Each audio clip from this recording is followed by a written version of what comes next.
The Master Key System, Part 7. Through all the ages, man has believed in an invisible power through which and by which all things have been created and are continually being recreated.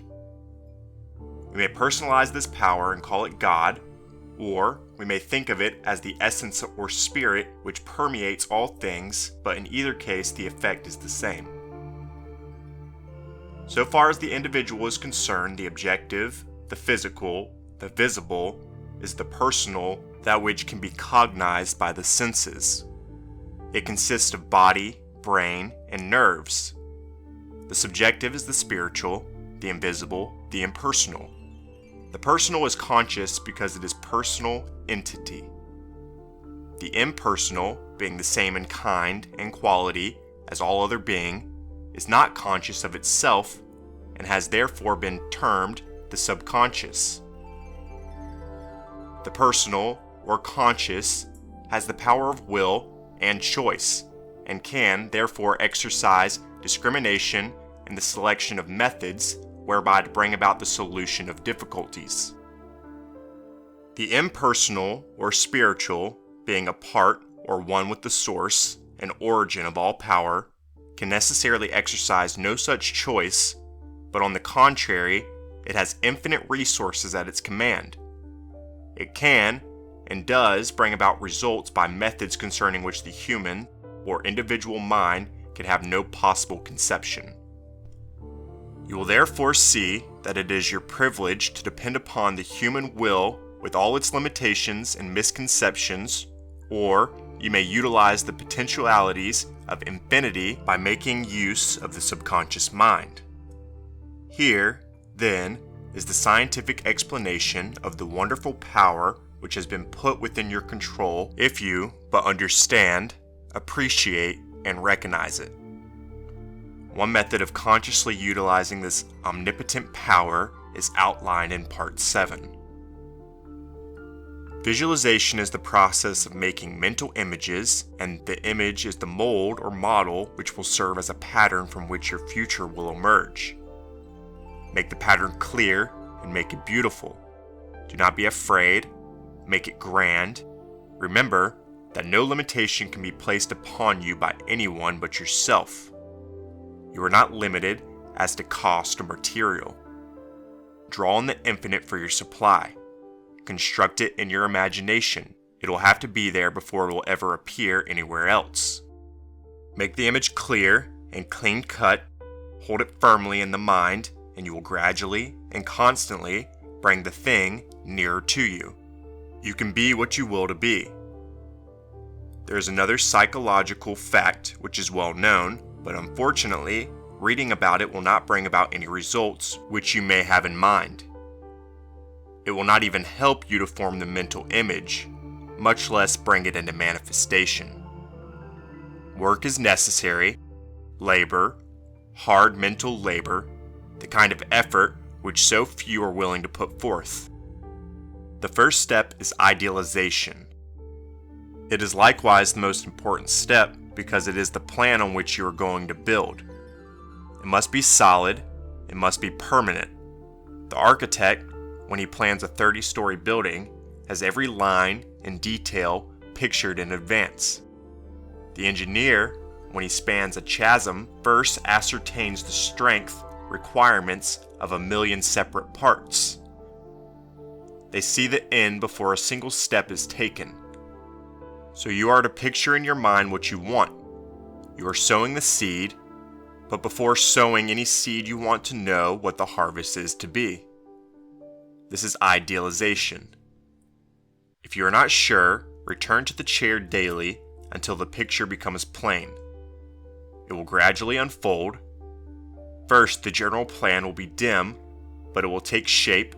The outline will take form, then the details, and you will gradually develop the power by which you will be enabled to formulate plans which will eventually materialize in the objective world. You will come to know what the future holds for you. Then comes the process of visualization. You must see the picture more and more complete. See the details, and As the details begin to unfold, the ways and means for bringing it into manifestation will develop.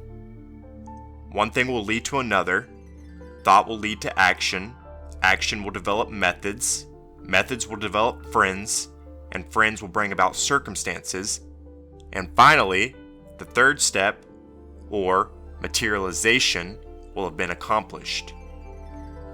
We all recognize the universe must have been thought into shape before it ever could have become a material fact. And, if we are willing to follow along the lines of the great architect of the universe, we shall find our thoughts taking form just as the universe took concrete form. It is the same mind operating through the individual. There is no difference in kind or quality, the only difference is one of degree. The architect visualizes his building, he sees it as he wishes it to be. His thought becomes a plastic mold from which the building will eventually emerge, a high one or a low one, a beautiful one or a plain one. His vision takes form on paper, and eventually the necessary material is utilized and the building stands complete. The inventors visualize his idea in exactly the same manner. For instance, Nikola Tesla, he, with the giant intellect, one of the greatest inventors of all ages, the man who has brought forth the most amazing realities, always visualizes his inventions before attempting to work them out. He did not rush to embody them in form, and then spends his time in correcting defects. Having first built up the idea in his imagination, he held it there as a mental picture to be reconstructed and improved by his thought. In this way, he writes in the Electrical Experimenter, "I am enabled to rapidly develop and perfect a conception without touching anything. When I've gone so far as to embody the invention, every possible improvement I can think of, and see no fault anywhere, I put into concrete the product of my brain. Invariably, my device works as I conceived it should. In 20 years, there has not been a single exception. If you can conscientiously follow these directions, you will develop faith, the kind of faith that is the substance of things hoped for, the evidence of things not seen. You will develop confidence, the kind of confidence that leads to endurance and courage. You will develop the power of concentration, which will enable you to exclude all thoughts except the ones which are associated with your purpose. The law is that thought will manifest in form, and only one who knows how to be the divine thinker of his own thoughts can ever take a master's place and speak with authority. Clearness and accuracy are obtained only by repeatedly having the image in mind. Each repeated action renders the image more clear and accurate than the preceding, and, in proportion to the clearness and accuracy of the image, will the outward manifestation be. You must build it firmly and securely in your mental world, the world within, before it can take form in the world without. You can build nothing of value, even in the mental world, unless you have the proper material. When you have the material, you can build anything you wish, but make sure of your material. You cannot make broadcloth from shoddy. This material will be brought out by millions of silent mental workers and fashioned into the form of the image which you have in mind. Think of it. You have over 5 million of these mental workers ready and in active use. Brain cells, they are called. Besides this, there is another reserve force of at least an equal number, ready to be called into action at the slightest need. Your power to think, then, is almost unlimited, and this means that your power to create the kind of material which is necessary to build for yourself any kind of environment which you desire is practically unlimited. In addition to these millions of mental workers, you have billions of mental workers in the body, every one of which is endowed with sufficient intelligence to understand and act upon any message or suggestion given. These cells are all busy creating and recreating the body, but in addition to this, they are endowed with psychic activity whereby they can attract themselves the substance necessary for perfect development. They do this by the same law and in the same manner that every form of life attracts to itself the necessary material for growth.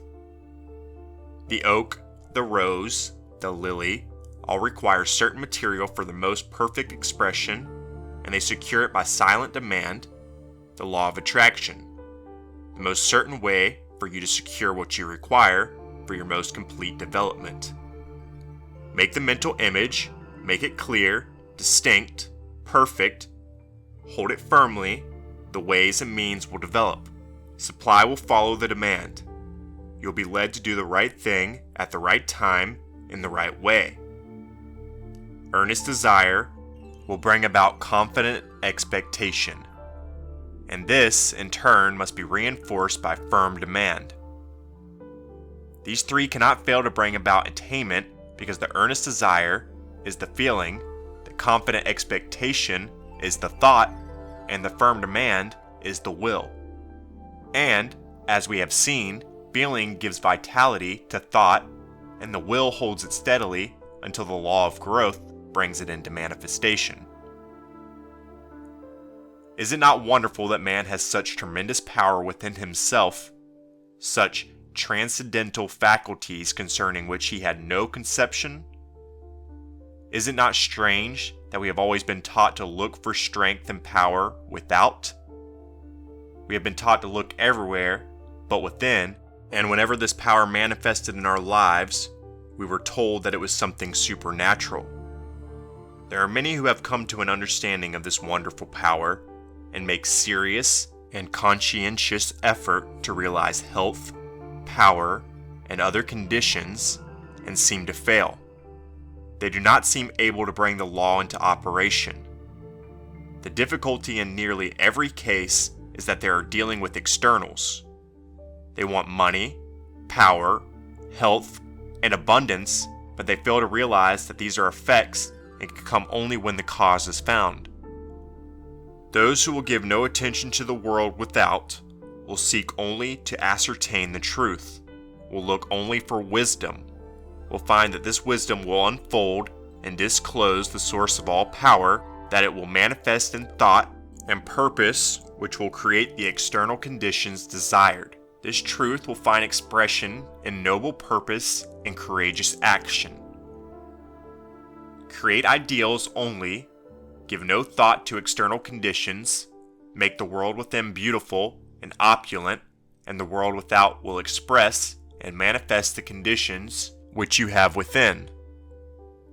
You will come into a realization of your power to create ideals, and these ideals will be projected into the world of effect.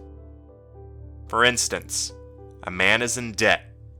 He will be continually thinking about the debt, concentrating on it, and as thoughts are causes, the result is that he not only fastens the debt closer to him, but actually creates more debt. He is putting the great law of attraction into operation with the usual and inevitable result. Loss leads to greater loss. What then is the correct principle? Concentrate on the things you want, not on the things you do not want. Think of abundance, idolize the methods and plans for putting the law of abundance into operation. Visualize the condition which the law of abundance creates. This will result in manifestation. If the law operates perfectly to bring about poverty, lack, and every form of limitation for those who are continually entertaining thought of lack and fear, it will operate with the same certainty to bring about conditions of abundance and opulence for those who entertain thoughts of courage and power. This is a difficult problem for many. We are too anxious. We manifest anxiety, fear, distress. We want to do something. We want to help. We are like a child who has just planted a seed and every 15 minutes goes and stirs up the earth to see if it's growing. Of course, under such circumstances, the seed will never germinate, and yet, this is exactly what many of us do in the mental world. We must plant the seed and leave it undisturbed. This does not mean that we are to sit down and do nothing. By no means. We will do more and better work than we have ever done before. New channels will constantly be provided. New doors will open. All that is necessary is to have an open mind, be ready to act when the time comes. Thought force is the most powerful means of attaining knowledge, and if concentrated on any subject will solve the problem. Nothing is beyond the power of human comprehension, but in order to harness thought force and make it do your bidding, work is required. Remember that thought is the fire that creates the steam that turns the wheel of fortune, upon which your experiences depend. Ask yourself a few questions, and then reverently await the response. Do you not now and then feel the self with you? Do you assert this self, or do you follow the majority? Remember that majorities are always led, they never lead. It was the majority that fought, tooth and nail, against the steam engine, the power loom, and every other advance or improvement ever suggested. For your exercise this week, visualize your friend, see him exactly as you last saw him, see the room, the furniture, recall the conversation, now see his face, see it distinctly, now talk to him about some subject of mutual interest. See his expression change. Watch him smile. Can you do this? Alright, you can. Then arouse his interest. Tell him a story of adventure.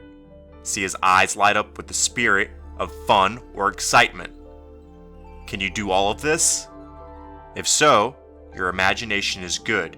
You are making excellent progress.